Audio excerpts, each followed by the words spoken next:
They say that revenge is a dish best served cold. But I never planned anything like that. I never asked for this.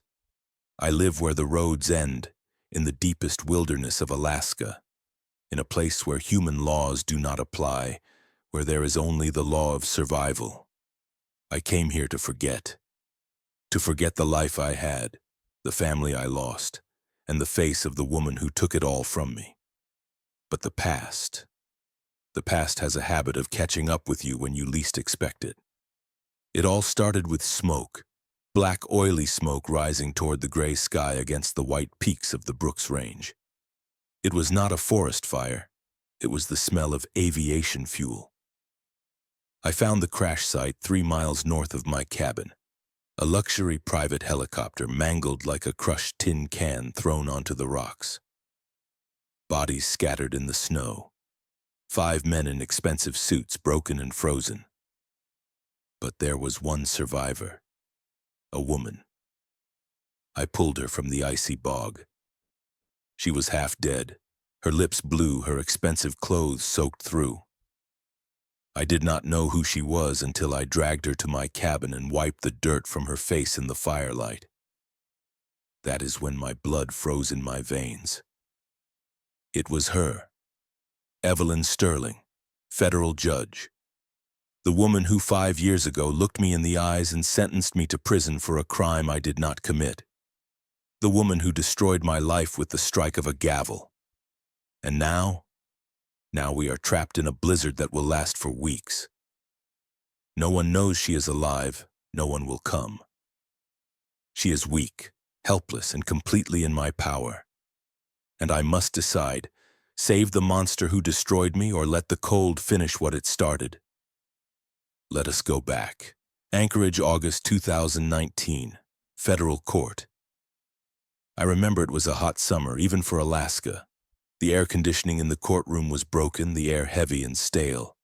I remember the sweat running down my back as I stood there in my dress ranger uniform. My hands were cuffed behind my back. I was a ranger, a reserve warden, a good ranger. I spent 10 years protecting wildlife from poachers. But that day, I was the criminal. The charge was aggravated assault with a deadly weapon.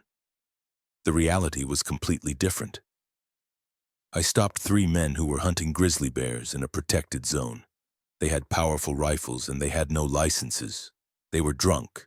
They pointed their weapons at me. I defended myself. I broke one guy's jaw and another's ribs. I did not know that the guy with the broken jaw was the son of a United States senator, a man with deep pockets and a complete absence of morals. The trial was a farce. The prosecutor portrayed me as an unhinged vigilante. Evidence of poaching disappeared. Witnesses were bought. And then there was Judge Evelyn Sterling. She sat there on the high bench like an ice queen. 42 years old, impeccable suit, hair pulled tightly back. Her face was a mask of indifference. She knew the truth. Everyone in that courtroom knew the truth. But she had orders from above. The senator wanted this to be a show trial. She did not even look me in the eyes when she read the sentence. 4 years in maximum security federal prison. I looked at her, trying to burn her face into my memory. I wanted her to feel the weight of what she was doing. But she just shuffled papers, glanced at her watch, and called the next case. When the marshals led me out, I saw my wife Sarah in the courtroom. She was holding our 3-year-old daughter, Lily. Sarah was crying, quietly and hopelessly. Lily waved at me with a little plastic toy. It was the last time I saw them as a family. Prison changes a person. Federal prison breaks him and puts him back together, turning him into something harder, colder. I got my first scar on my eyebrow in the cafeteria in the first month.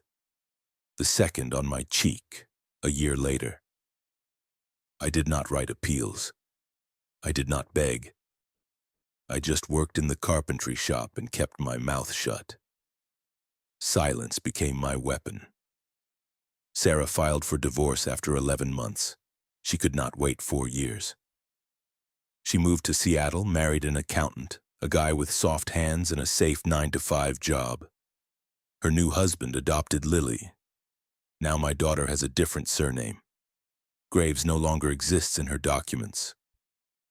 When I signed the divorce papers in the visiting room, I understood something important. The system did not just punish me, it erased me. September 2023, release day. I walked out the gate with one bag and $400 in gate money. The sky was gray. The air smelled of freedom, which mostly smelled like diesel and wet asphalt. I returned to my apartment in Anchorage. Emptiness. Sarah had taken everything. Only bare walls and dust bunnies. The neighbors looked at me like a rabid dog. Ex-convict. Dangerous element. Keep the children away. I sat there for 3 days. Slept on the floor, ate beans from a can, stared at one spot. On the 4th day, I made a choice. I sold the apartment for half its value to speculators. I did not care. I took the cash, about $65,000, and went shopping. Not for a television or a car. I went to the Army surplus store. I bought a canvas tent, a wood stove, axes, saws, traps, fishing tackle. I bought a Marlin .45 caliber rifle, the only weapon that can stop a running moose. I bought enough ammunition to start a small war. Rice, flour, salt, medical supplies, and I bought a dog, a Malamute puppy 3 months old. Gray fur, white chest, eyes that seemed to see right through everything. I named him Scout. I hired a bush pilot to drop me in the north, far beyond the Arctic Circle, on the edge of Noatak Preserve. He landed his float plane on a nameless river. The pilot looked at the endless wall of green trees, then at me. "You sure about this, buddy?" he asked. "Winter comes fast here. Temperature drops to -60. If you get sick, you die. If you break your leg, you die." I nodded. "I know. That is the point." He flew away and silence crashed over me. Absolute ringing silence. I walked 20 miles inland until I found the perfect spot. A high bluff overlooking a river bend. Good drainage, plenty of forest. I built the cabin myself. No power tools, just muscle, sweat, and an axe. I felled spruces, stripped bark, notched logs. It took me 6 weeks. It was small, 12 by 15 feet, but solid. Stone hearth, bunks built into the wall, a heavy door with a bolt on the inside. Winter hit in October. Snow buried the world, and I was finally happy. I hunted for meat. I chopped wood for heat. I read old books by candlelight. Scout grew into a 100-pound wolf killer. We were ghosts. The world of people, the world of judges, senators, and lies, was dead to me. I thought I would die here as an old man, forgotten by everyone. But fate has a twisted sense of humor. October 2024. The helicopter was a Bell 429, glossy, black, expensive. Scout heard it first. His ears perked up and a low growl rumbled in his chest. I stepped out onto the porch with my coffee. The air was heavy, smelled like snow. I saw the machine fighting the wind. The tail rotor was vibrating. Then, a sound like a gunshot. The turbine failed. It fell from the sky like a stone, disappearing behind the ridge. A dull impact shook the ground. A fireball shot up, orange and angry against the white snow. I grabbed my backpack, rifle, and snowshoes. "Let us go, Scout." It took me 3 hours to reach the crash site. The smell of burning fuel and melting plastic made me choke. Debris was scattered across the frozen bog. The cabin was crushed. I checked the bodies, pilot, co-pilot, 3 men in back. All dead from impact or burned. But then I saw tracks. Tracks of someone who had crawled. Someone had dragged themselves away from the fire. I followed the trail of blood and churned snow 50 yards. I found her curled up under a spruce, half buried in a drift. She was unconscious, face pale as wax, lips purple. She wore a thin wool coat and dress shoes, city clothes. Suicide in such weather. I checked her pulse, weak, fluttering, but it was there. I did not recognize her then. She was just a body that needed saving. I wrapped her in an emergency blanket, hoisted her onto my shoulder. She was light, too light, and began the long journey back. By the time we reached the cabin, the blizzard had started. Whiteout conditions. Impossible to see your own hand in front of your face. I kicked the door open, dumped her on the bunks, and stoked the stove until the metal glowed cherry red. I needed to warm her up. I cut off her wet clothes with a hunting knife. Silk blouse, custom-tailored pants, all ruined. I dressed her in one of my old flannel shirts and thick wool socks.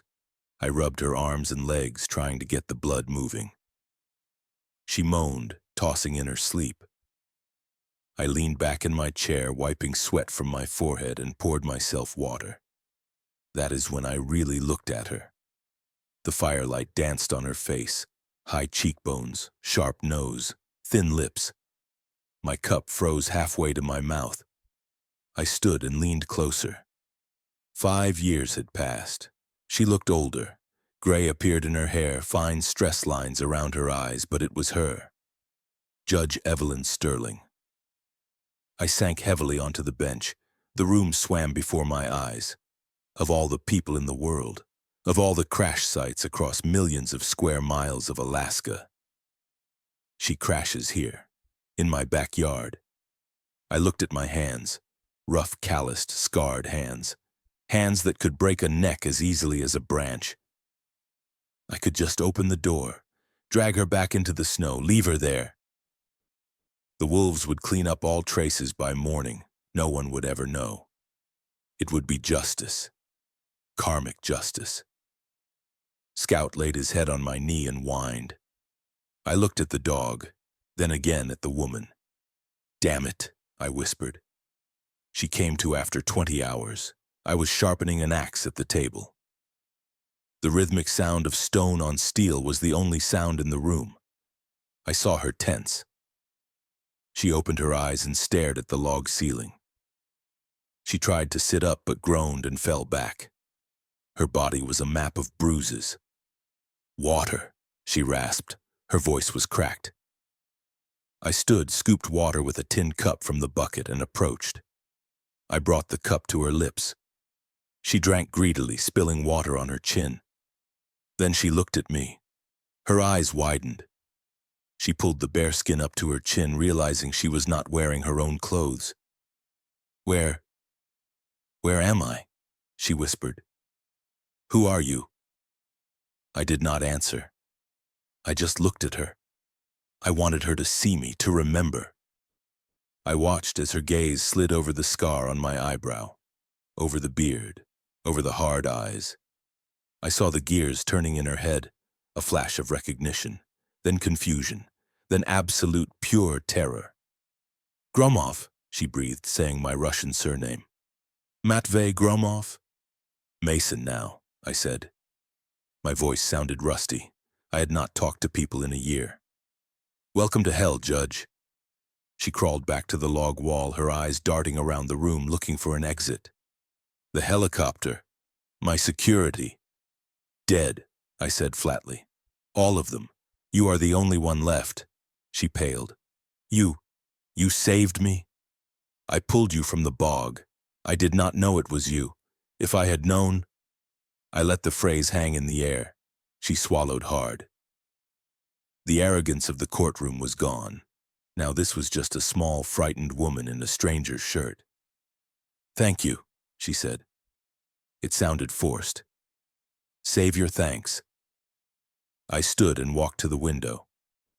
Snow was drifting right onto the glass. "Look outside, Evelyn."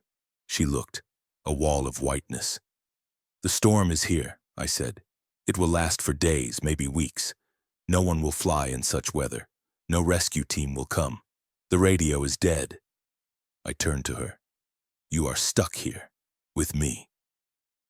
The first 3 days were a war of attrition. She tried to maintain her dignity, her authority. It was pathetic. "I need to make a phone call." she demanded the next morning. No phone, I said, eating oatmeal. I have money, I can pay you, whatever you want, just get me to town. I laughed, a dry, joyless bark. Your money here is just paper, Judge. Good for starting fires, that is all. At first, she refused to eat. Maybe thought I poisoned the food, maybe just being stubborn. I did not care. I ate my venison stew right in front of her. The smell filled the small cabin. I saw her stomach cramping. By the third day, hunger broke her. I was skinning a rabbit on the table. Blood dripped onto the wood. She watched in horror but could not look away. I threw the meat into a pot with water and salt. When it was ready, I poured a bowl and set it on the table. Eat, I said. She stared at the bowl, then looked at me. Please, she whispered. It was the first time she asked me for anything. 5 years ago, I begged for freedom. She gave me nothing. Now she was begging for a bowl of rabbit soup. Sit down, I pointed at the bench. She sat. She ate with her hands shaking, devouring the meat like a starving animal. Grease ran down her chin. The Honorable Judge Sterling disappeared. What remained was just a human trying not to die. When she finished, she wiped her mouth. She was ashamed. Why are you doing this? She asked quietly. Why did you not just kill me? You have every reason. I leaned back, rolling a cigarette. I thought about it, I admitted. I stood over you while you slept. I thought about how easy it would be to put a pillow over your face. Payback for 4 years in a cage. Payback for Sarah. Payback for Lily. She flinched at the sound of the names. I did not know about your family, she said weakly. You did not ask, I snapped. You did not care. We were just paperwork to you, a career stepping stone. I had no choice, she said, her voice rising. The senator, he threatened me. He said he would destroy me. He said, I do not care. I slammed my hand on the table. Scout barked. Your reasons mean nothing here. You made a choice. You chose your career over my life. And now your career means nothing. The senator cannot help you. The law books cannot help you. I leaned closer. In this cabin, Evelyn, the law is me, and you will follow my rules if you want to live until spring. What rules? She asked, trembling. You work, you cook, you clean, you keep the fire going. You do not touch my weapons. You do not open that door until I say so. You do exactly what I tell you. She nodded slowly. A tear rolled from her eye. Okay, she whispered. Over the next week, she changed. The city polish came off. Her nails broke. Her hair became a tangled mess. She learned to stir the coals in the stove so the fire burned all night. She learned to wash dishes with snow. She stopped looking at me with fear and started looking with curiosity. I caught her gaze when I was mending snowshoes. She watched my hands. You are different from how I remember you, she said one evening. The storm howled outside, rattling the door hinges. You did not know me, I grunted. I read your file, she said. It said you were aggressive, prone to violence. The file was a lie, you know that. She looked at her hands. Yes, I know. Silence hung between us. The logs in the stove crackled. I am sorry, she said. Barely an audible whisper. For your daughter. For everything. I looked at her. Really looked. The mask was gone. I saw a woman who was as broken as I was, just in a different way. She had sold her soul for safety, and it left her empty.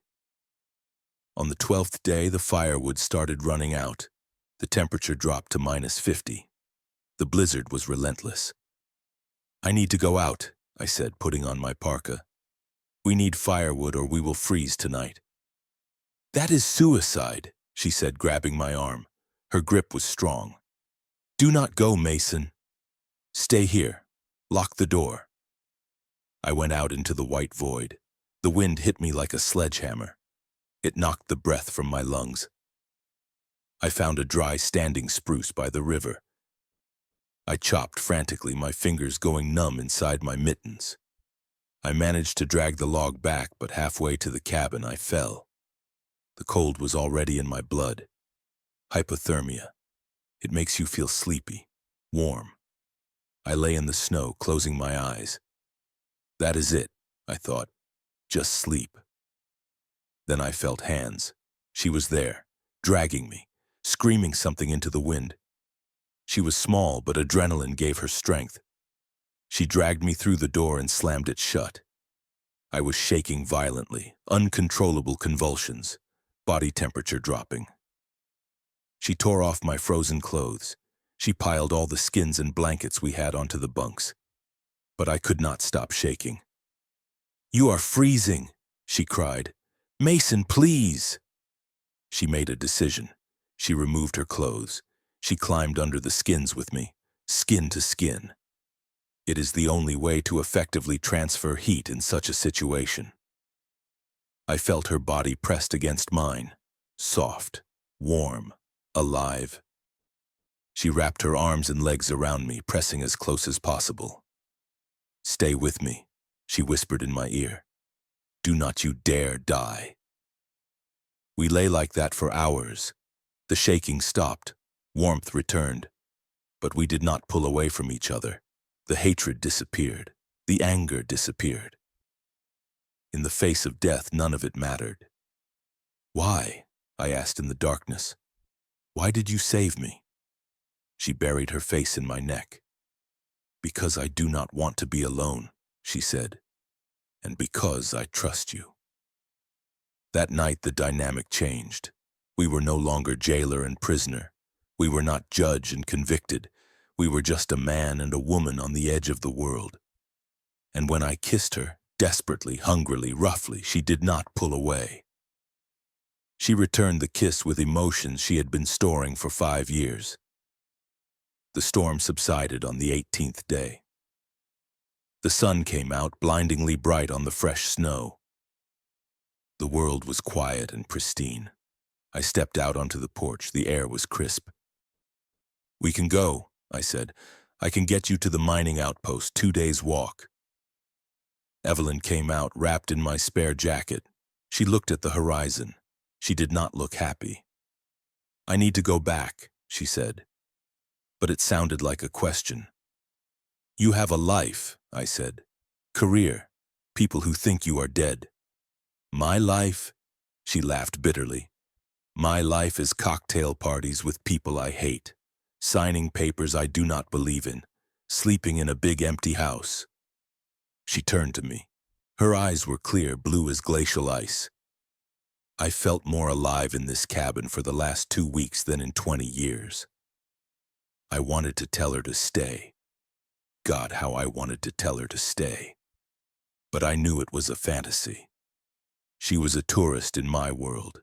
Eventually, she would start missing central heating, wine, the internet.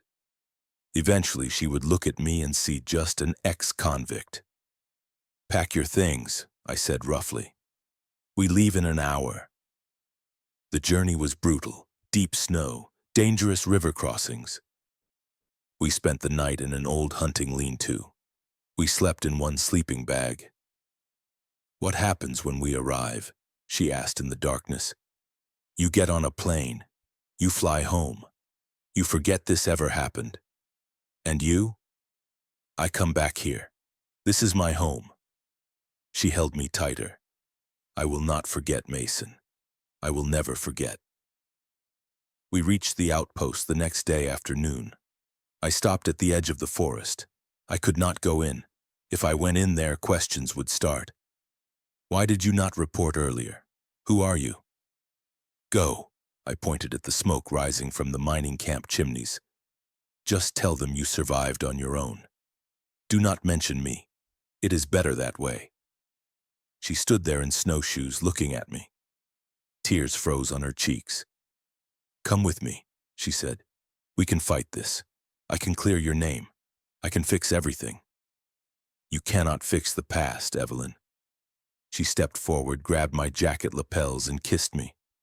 A farewell kiss. It tasted like salt and pine needles. "I love you," she whispered. The words hung in the cold air. I did not say it back. I could not. It would hurt too much. "Go," I said again. She turned and walked toward the buildings. She stopped once, looked back, and then disappeared into the world of people. I turned around, whistled to Scout, and walked back into the trees. Back to the silence. 2 months passed. I returned to my routine, hunting, chopping wood, sleeping. But the cabin seemed empty. The silence was no longer peaceful, it was lonely. I saw her ghost everywhere, sitting at the table, sleeping on the bunks. I assumed she had returned to Washington or Anchorage, wearing silk, drinking champagne, forgetting the smell of wood smoke. Then the solstice came. The shortest day of the year. I was at the river chopping a hole in the ice for water. Scout started barking. Not a warning bark, a joyful bark. I looked up. A figure was walking up the frozen river. Not a lost tourist, someone walking with purpose. Someone on snowshoes, dragging a sled. I stood, gripping the axe handle. She came closer. She was not wearing city clothes. She wore a heavy parka, serious winter boots, a fur hat.